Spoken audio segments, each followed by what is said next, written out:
ہر قسم کے روحانی جسمانی مسائل اور وظائف کے لیے پیر اقبال قریشی چینل کو سبسکرائب کریں۔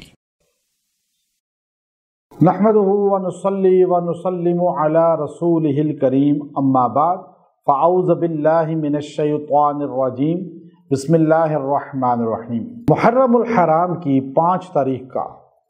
آپ کو بہت ہی بہترین قرآنی عمل دے رہا ہوں جو آپ کے گھر میں رزق کی کبھی کمی نہیں ہونے دے گا، آپ کو مالی طور پہ فراوانی کا اور مال کی زیادتی کا اور مال کی ترقی کا باعث بنا دے گا۔ آپ مالدار ہو جائیں گے اور آپ آگے دینے والے بن جائیں گے، اور آپ کے اندر سے لینے کی صفت یعنی آپ مانگنے کی صفت سے محروم ہو جائیں گے کہ مخلوق سے آپ مانگیں، یہ صفت اللہ آپ سے ختم کر دے گا اور آپ لوگوں کو مخلوق کو دینے والے بن جائیں گے۔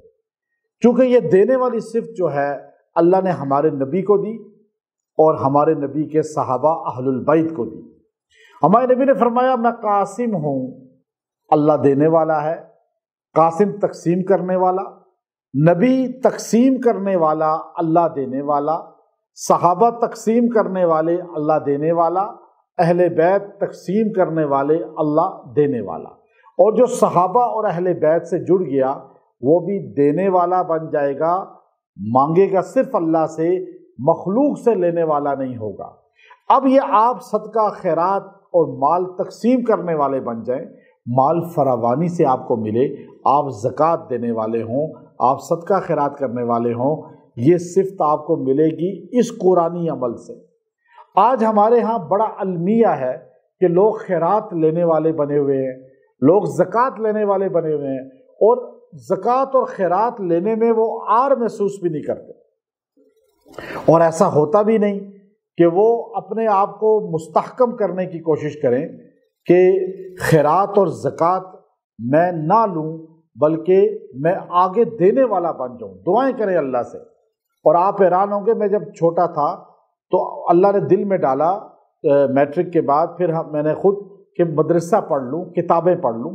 میں نے 8 سال مدرسہ پڑھا، پہلے دن نیت کی کہ مدرسے کا کھانا نہیں کھاؤں گا، اس لیے کہ یہ زکوٰۃ کے پیسوں کا ہے، یہ ان مسافر طلباء کا حق ہے جو مستحق ہیں، اور ہمیں اللہ نے عطا کیا ہوا تھا، اس وقت بھی کاروبار تھا اور اللہ نے نوازا ہوا تھا۔ میں نے کہا میں یہ نہیں کھاؤں گا، چونکہ میں نیت کی اور دعا کی یا اللہ تو مجھے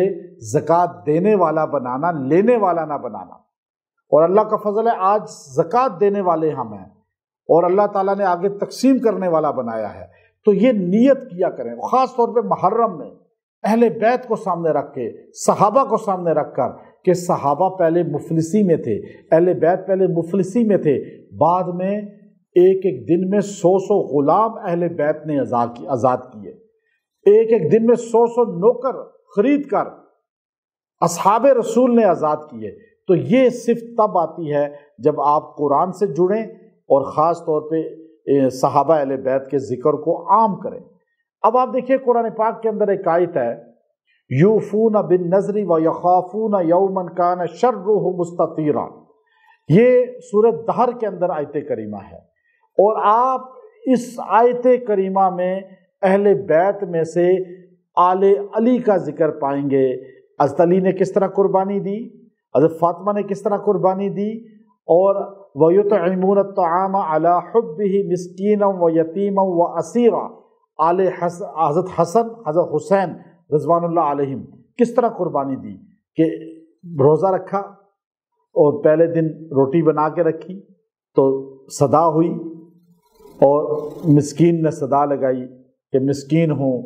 تو روٹی اٹھا کے سب نے ان کو دے دی، بھوکا افطار معمولی سا پانی کے ساتھ۔ اگلے دن پھر بھوکا روزہ رکھا تو یتیم آ گیا، وہ روٹی اٹھا کے یتیم کو دے دی۔ تیسرے دن قیدی آ گیا۔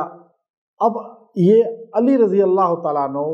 جب دیتے تھے تو فاطمہ کہتی تھی میں پیچھے کیوں رہوں، بے شک میں عورت ہوں، لیکن مرد کو اللہ نے حاکم بنایا، قوی بنایا، لیکن میں بھی نیکی میں آگے بڑھوں گی۔ جب فاطمہ رضی اللہ نے روٹی اٹھا کے دی، حضرت حسن نے کہا میں پیچھے کیوں رہوں، بچہ ضرور ہوں لیکن جنت میں تو جانا چاہتا ہوں۔ حضرت حسین نے کہا میں پیچھے کیوں رہوں، اپنی روٹیاں دونوں نے دے دی۔ اللہ نے فرمایا کہ حسن جنت کے نوجوانوں کا سردار حسین جنت کے نوجوانوں کا سردار اور فاطمہ جنت کی عورتوں کی سردار، علی جنت میں رسول اللہ کے پڑوسی، یعنی اللہ نے اس قربانی پر ان کو یہ نعمتیں عطا فرمائیں۔ آپ بھی اگر یہ نعمتیں چاہتے ہیں تو آپ اس آیت کریمہ کو یوفون بالنذر ویخافون یوما کان شرہ